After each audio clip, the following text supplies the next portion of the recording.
Oh, happy day when Jesus washed my sins away. That's a good song.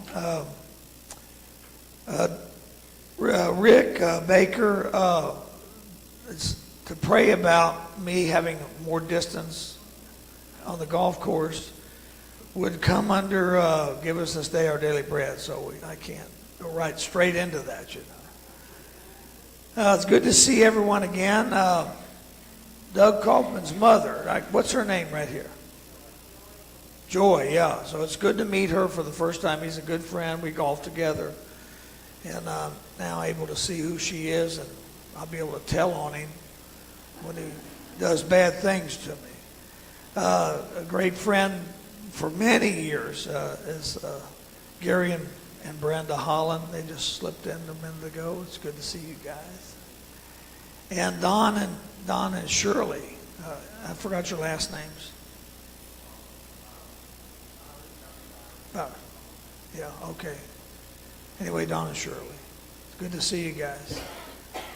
They saw my name on the marquee out there. You know Don Haas? You guys know him as Haas Kevin. Don goes to church with me out of Borden, him and his son Todd and their wives. And he's always teasing me about my name on the marquee. And he says, you know, Tom, when you was at Northside, they didn't do that for you. They didn't put your name up in lights and stuff like that.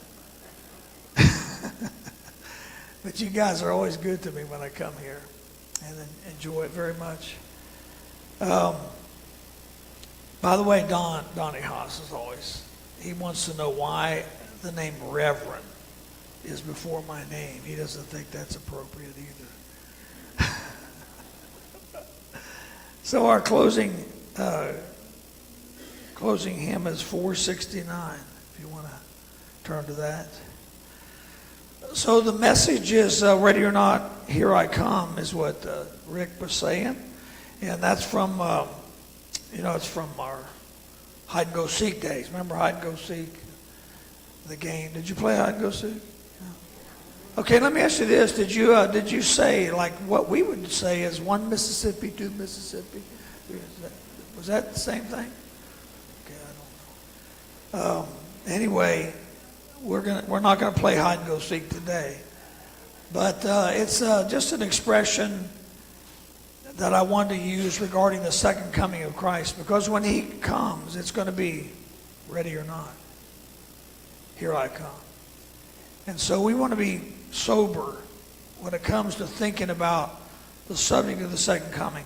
Now, my grandson is a senior in Bible college. He's on staff at Borden, First Christian Church of Borden, and he's the pastor there is gone, and so he's preaching today. And so he said, Grandpa, let's talk about the message, talk through it. And so I was able to help him, and he was able to give me some ideas. And so we sat down and worked on that. And so we're preaching the same sermon, similar.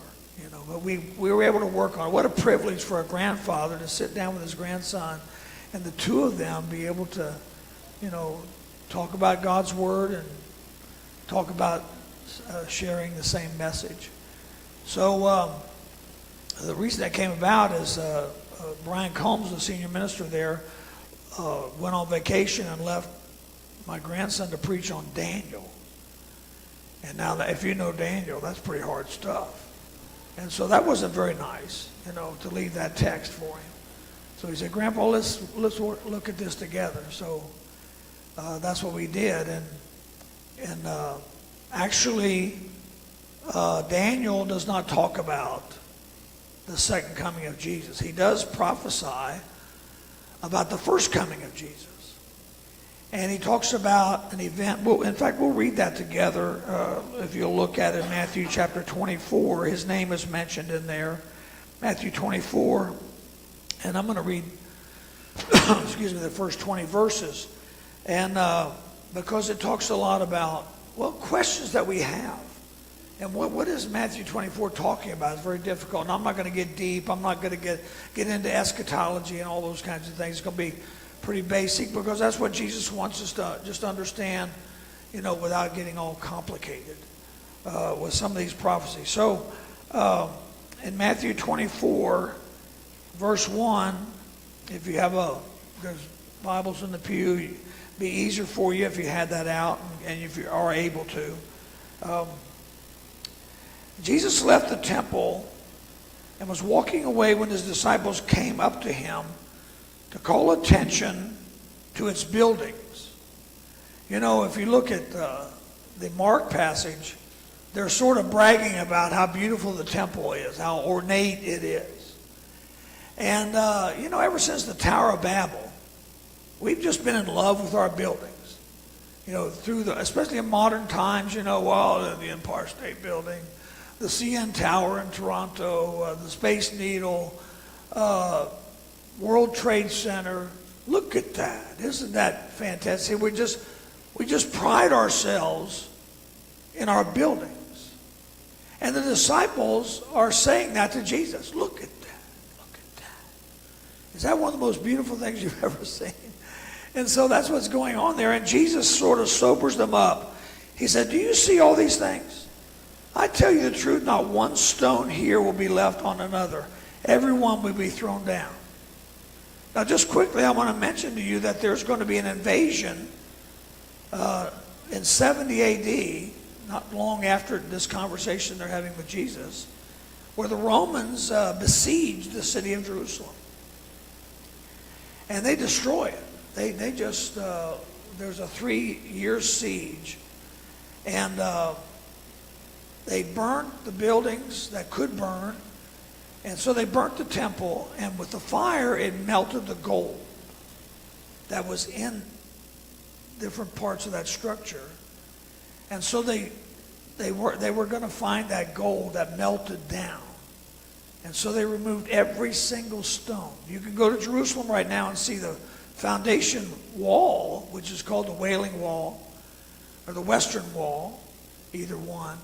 But there's no structure left because the Romans said, we're going to get that gold, and they turned every stone over, just like Jesus said. And so, as Jesus was sitting on the Mount of Olives, the disciples came to him privately. Tell us, they said, when will this happen? So that's question number 1. And what will be the sign of your coming? Question number 2. You want to separate the questions. And the end of the age. That'd be question number 3. Close proximity to number 2. Jesus answered, watch out that no one deceives you, for many will come in my name, claiming I am the Christ, and will deceive many. You will hear of wars and rumors of wars, but see to it that you are not alarmed. Such things must happen, but the end is still to come. I don't know how many times in my life I've heard people say, this earthquake in China, and there's, the World Trade Center collapsed, and this is a sign of the end times. Jesus said, even after those things happen, still, the end is not yet. So keep that in mind. He's saying, don't let people alarm you, don't let people panic you about sensational events that are going on in the world, because they will take advantage of you by announcing those kinds of things which they really know nothing about.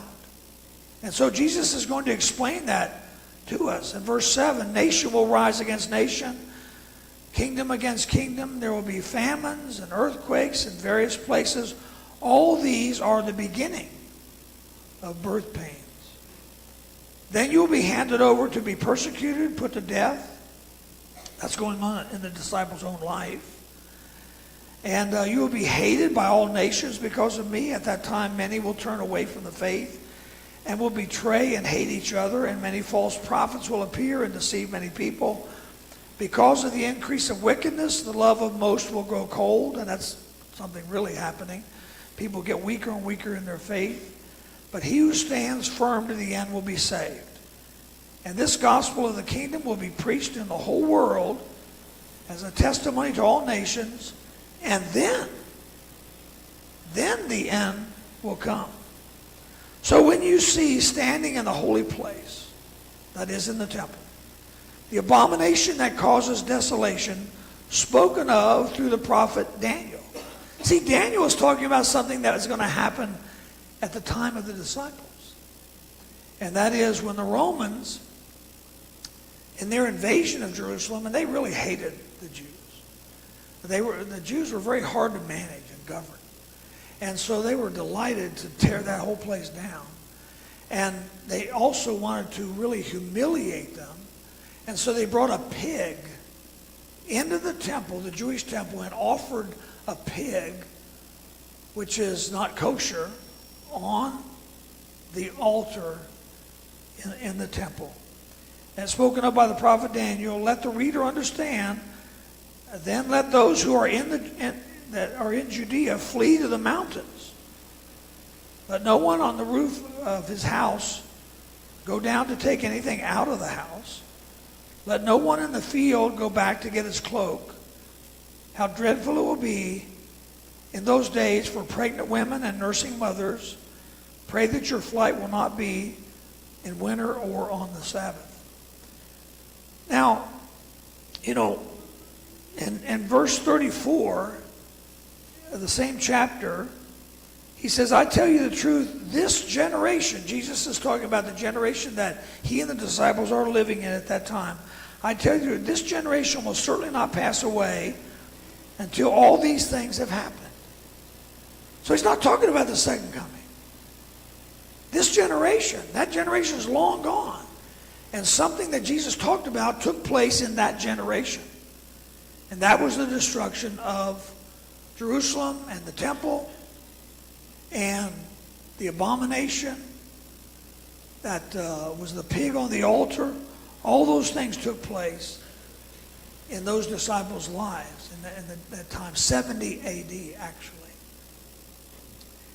What good would it do if Jesus said to us, at the second coming, run into the hills of Judea? First of all, when Jesus comes back, you're not going to run anywhere. You're not going to go into any hills. You're not going to go into any caves. You're not going to be able to hide. So this warning that he's giving about this temple being destroyed has nothing at all to do with the second coming of Christ. These things are about Jerusalem and about the 3-year siege of Rome and about what took place was starvation, cannibalism, as people were trying to survive. So there's no sign here about Jesus coming. The second and third questions deal with, the end, when he comes back, he said, or the end of the age. These things have to do with the second coming. I over the years, there have been people who have acted like they know when Jesus is coming back. I mean, many cults have actually got their start by giving a date, which Jesus said no one knows the day. And did you know Christopher Columbus, he said, he was a Christian man. He said, Jesus is coming back in 1656. Well, I think he missed it. I got a good friend, and Gary and Brenda, Waldo Cook was an evangelist friend of ours, and he insisted that Jesus was going to come back. He was one of these guys that wanted to somehow, I don't know why people predict these things, when Jesus said no one knows the hour. But Waldo decided that Jesus was coming sometime in the 80s. Now, Waldo's passed away. He's with Jesus, and he found out that he was wrong. And we know that he was wrong because the 80s have passed. And what's the guy's name? Harold Camping. In 2011, there was a couple occasions where he insisted that Jesus was coming back. Then he had to apologize for that. And there's many, many others that have made those predictions that Jesus is coming back again. But Jesus did not say that. He says here in Matthew 24, don't be deceived. Don't be deceived. In fact, when the Jehovah's Witnesses declared that Jesus was coming back in the 70s, I think it was 1975 in there, a lot of their followers sold their possessions and gave their money to the central leadership of the Jehovah's Witnesses. I mean, here's a reason why people make these kind of predictions. You can make money off of prophecy. And many people have. And there's just one example of it. And they sensationalize epidemics and climate events and tragedies like 9/11. And Jesus said, still the end is not yet. If there was ever a time when something could be pointed to and people would say, wow, that really looks like it might be the end times, is in the decade 1913 to 1923. That's one of the most deadly decades in human history. World War I took soldiers and civilians alike, 40 million people. There was famine in China and in Russia that was about 7 million people. And then there was the Spanish flu. Maybe some of you heard your parents talk about the Spanish flu, which is misnamed. It actually didn't start in Spain. But it was similar to our COVID-19 experience. But here's the problem. COVID-19 took about 7 to 10 million people globally. The Spanish flu in 1918 to 1920, 50 million people died from that. Maybe some have even speculated as much as 100 million people globally died. So when you look at a decade that had all that kind of death, you would have been correct to probably say, wow, if there was ever a time when Jesus was coming back and all these terrible things are predicted, this surely would have been it.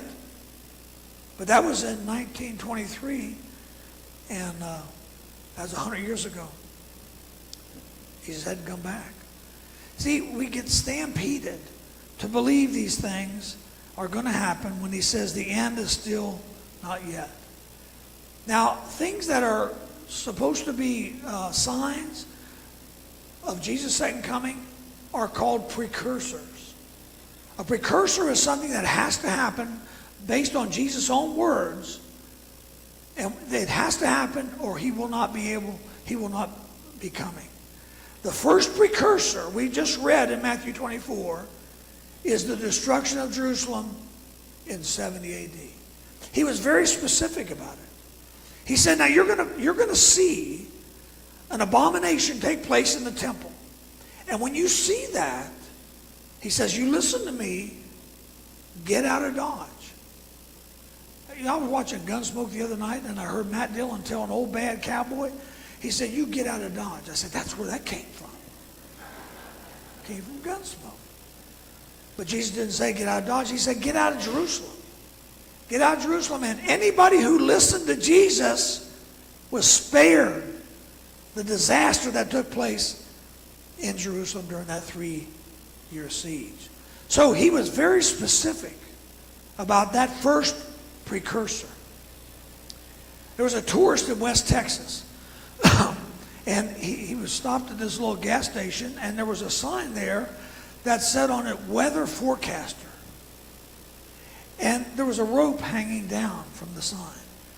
And the tourist said, how can a rope be a weather forecaster? And the old Texan said, well, that's easy, Sonny. If you look out and see it moving, then you know it's windy. If you look out and see it's wet, then it's raining. If you see it frozen, it's probably snowing. And if you see it gone, it's probably a tornado.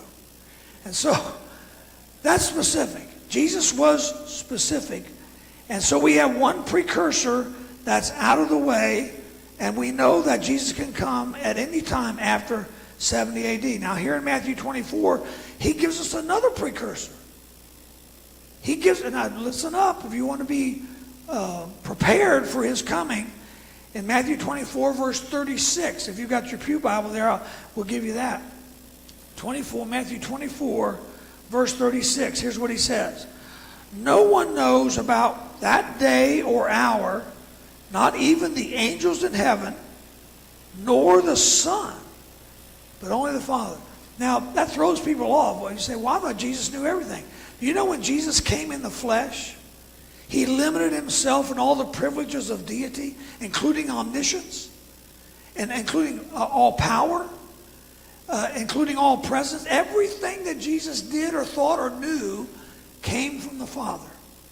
And so at this moment, Jesus literally, in human flesh, did not know when his second coming would be. Isn't that amazing?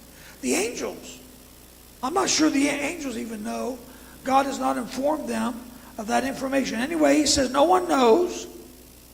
Verse 37, as it was in the days of Noah. Oh, here we go. Now we're going to get a specific sign here. As it was in the days of Noah, so it will be at the coming of the Son of Man. Oh, here we go. Now let's read what this says.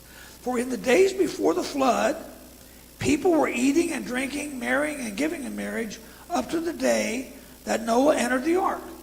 And they knew nothing about what would happen until the flood came and took them all away. This is how it will be at the coming of the Son of Man. So, as it was in the days of Noah. Okay, now we got a clue here. And what he gave us a clue. He said people were eating and drinking. By the way, are we doing that today? Somebody, you already had breakfast.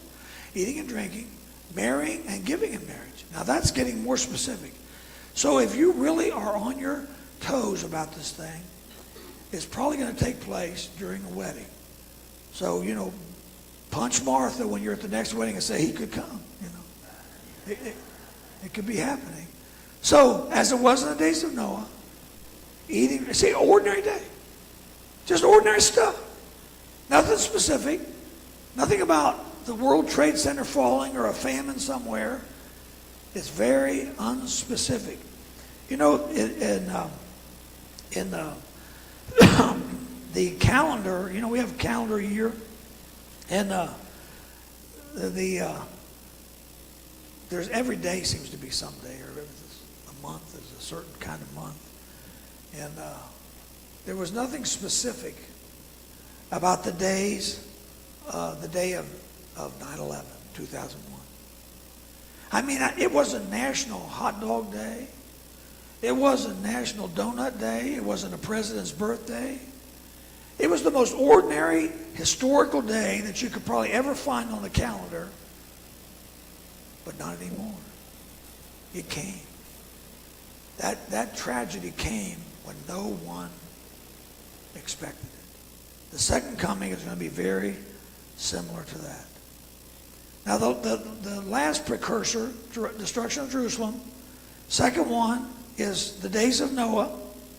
The third one is in verse 14. We already read it, but I'll read it again. Verse 14 says, and the gospel of the kingdom will be preached in all the world as a testimony to all nations, and then the end will come. Now that's not very specific, is it? But when the last person on earth that's going to be saved passes from death to life, then whoever that last person is, a little girl in North Carolina, somebody maybe here at Speed, is this the baptistry underneath me? Is this the baptistry? Yeah, so, there might be somebody come up out of the water, new Christian. So not only at a wedding should you be looking for Jesus coming, pay attention to this pool up here. Maybe that's the last one that comes into the kingdom. God hates that day. God hates that day that he comes back, that he has to come back and end it all. He wants to avoid that day as much as possible because it's going to be the end of anybody's opportunity. And a good way to remember that also is the flood. How God's attitude is toward the second coming. His attitude is that he wants to put it off. In the days before the flood, I think it was Enoch that was the father of Methuselah. And Methuselah is the oldest man as far as recorded years. Anybody remember how many years Methuselah was when he died? 969 years. That's a long time to draw Social Security, I'll tell you that. 969 years, and when he was born, he was given the name Methuselah because Methuselah means something specifically. It means when he is gone, it shall be sent. When he is gone, it shall be sent. So God is giving a specific prophecy. And anybody that was paying attention to it would have known, what is it? Well, it is the judgment, the flood. And so 969 years. He died in the year of the flood. You can do the math. He died in the year of the flood. And God is saying that when he is gone, it will be sent, the judgment. And so if I was anybody living back then, I'd have been paying attention to Methuselah. I'd been looking to see the first time he had a sniffle. The first time he acted like he might be having a heart attack. I'd say, whoa, here it is. But only 8 people got on there, so most people weren't paying any attention to it. But what does that tell us? And by the way, Methuselah did not die in the flood. We don't have evidence that Methuselah, the oldest man recorded, died in the flood. But he died in the year of the flood. And so why is this? God is teaching us his long suffering and his patience. He doesn't want to come and see people separated from him for eternity. He's waiting as long as he possibly can before that judgment was to come. So God is very patient, and he's wanting to give everybody a chance. He doesn't want to see them separated from him. And so God doesn't want to see that day. He wants us to come to him and surrender to him. Now, one more thing I want to say before I finish, and that is, he warns us in Matthew 24 to be wise and to be faithful. In Matthew 24, here's what he says in verse 45, excuse me. Who then is the faithful and wise servant, whom the master has put in charge of the servants in his household, to give them their food at the proper time? It will be good for that servant whose master finds him doing so when he returns. I tell you the truth, he will put him in charge of all of his possessions. But suppose that servant is wicked and says to himself, my master is staying away a long time, and he then begins to beat his fellow servants and to eat and drink with drunkards. The master of that servant will come on a day when he does not expect him, and an hour he's not aware. He will cut him to pieces and assign him a place with the hypocrites, where there will be weeping and gnashing of teeth. That's a sad, sad sentence. So he says, be wise and faithful. Who would want to know the day of Jesus coming? Who would want to know that? Someone who's like a teenager whose parents have gone away on a vacation, and he starts partying with his friends in the house, and they're just having a good time, and they would like to know when mom and dad's coming home because they're misbehaving. Who would like to know when the professor is going to give a pop quiz? The person that's not studying, the person that's lazy and goofing off, wants to know when the professor gives the pop quiz. So who would want to know when Jesus is coming back? Why wouldn't you and I just continue doing what we're doing if it's okay to be doing that? Only a wicked person who would really like to be tipped off about the day that Jesus comes back so they can sort of get themselves their house in order. And so he says, if you're a wise and faithful servant, you will be doing what you would already be doing. What would you be doing? If you knew Jesus was coming tomorrow, what would you do differently? You'd still be reading the scriptures. You'd still be serving him. You'd still be looking forward to his coming. But you wouldn't have to stop doing anything that he wouldn't approve of. And so that's what a wise and faithful servant is. But those that are wicked, there will be weeping and gnashing of teeth. Think about those two words. Weeping. The word weeping reveals to us the emotion that comes with lost opportunity. Lost opportunity. There's no more chance now to do anything that we would have wanted to do before. That's what weeping is. Weeping is saying, oh, I blew it.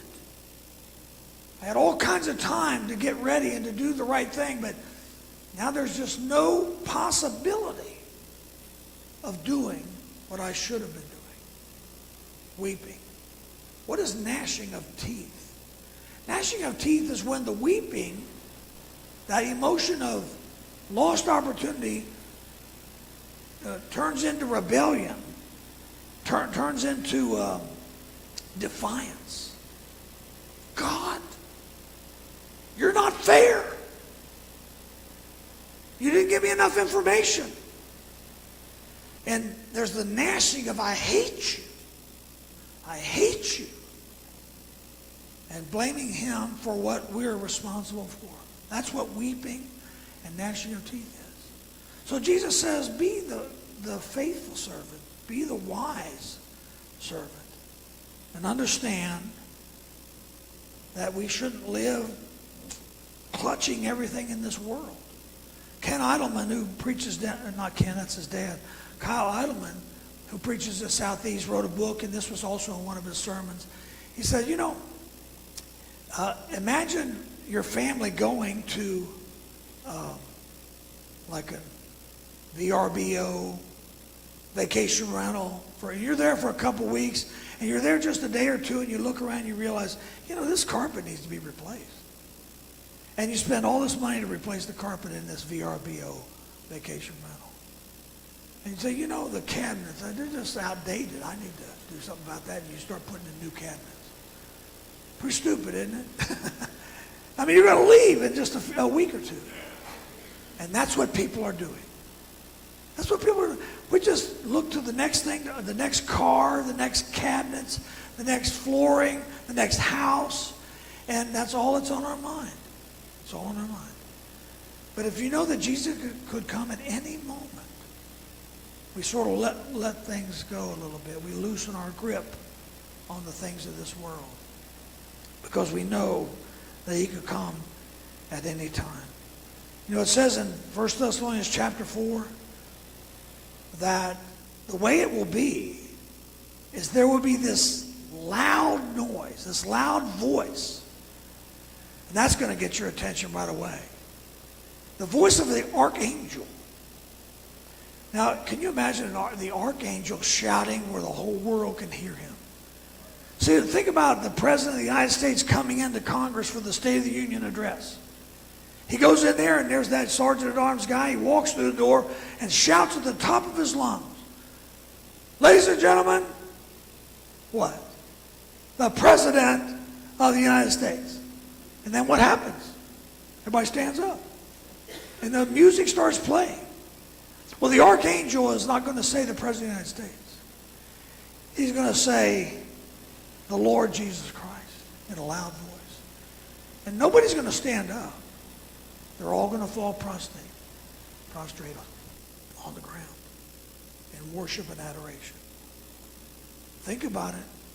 That's how it's going to end. That's what he warns us. I'm going to close with a simple story. Came from one of Max Lucado's books. And it's about the Rogers family. Now, the Rogers family was a very devoted family, and they would have family devotions several times during the week, and everybody in the family participated in those devotions. Everybody had a responsibility to, they knew the day they were going to share something from the scriptures. Mom, dad, sisters, and brothers would share. And so one day it came time for little Jimmy Rogers to give the devotion. Just a little 9-year-old boy. And so he gave his devotion. He said, I think about the judgment, he said. I think about what it says in the Bible about the books being opened and names being called from the book. And he said, I kind of worry a little bit about that because he said, when the big angel gets up to call out the names, I'm afraid he's not going to be able to see me because I'm so short. And so I'm going to jump up and down and I'm going to holler, here, here. And so that was his little devotion, and the family said, good, Jimmy, that's good. I like that. We all like that. And so fast forward a couple months, and little Jimmy gets hit by a car. And he's in serious trouble. He's in intensive care. The family has come. They've gathered around him. He's in a coma. And they're sitting there faithfully looking at their little son or their little brother. And he doesn't do anything. He just lays there. And then one of them said, look, Jimmy's moving his lips. He's saying something. And so they got up real close to little Jimmy and they listened to what he was saying. You know what he was saying? Here. Here. Are you saying here? Is that on your mind? Your name being called out at the judgment. I pray that it is.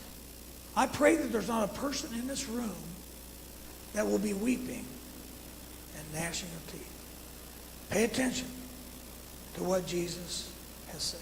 Let's pray together.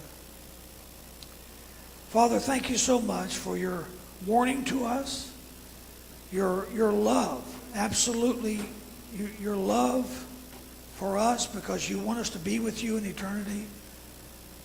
But I know all of us need to be more serious about the things we've read in this chapter. That just like a thief in the night, we don't know when he's coming. We don't know when you're coming. Help us be a wise and faithful servant. And I pray this in Jesus' name. Amen.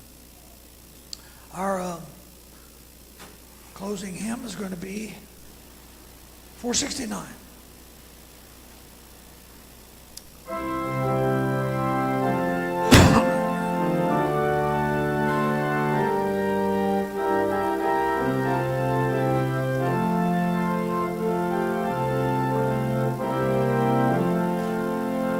When we walk with